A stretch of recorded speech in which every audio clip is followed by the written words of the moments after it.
Guys आज चाहिँ हामी बडा क्षेत्र धान लगाएको थियौँ अनि यहाँले यसको मैले बाटोमा भिडियोहरू बनाउँदै हिँडिरहेको थिएँ अनि बाबा ड्राइभ गर्दै हुनुहुन्थ्यो अनि हामी चाहिँ जसो तसो गरेर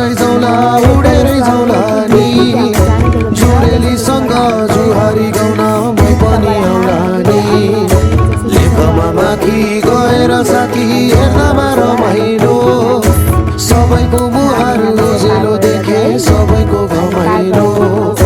बादल डाँडा कुहिरोले ढाक्दा डाबे है कराउने बादल डाँडा कुहिरोले ढाक्दा डाबे है कराउने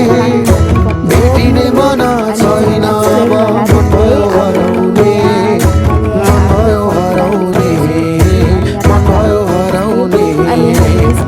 बतासमा बगिरहने भुवा झैँ मन भयो अनि हामी घरतिर पनि यत्तिकै जाने मान्छेहरू थिए ल।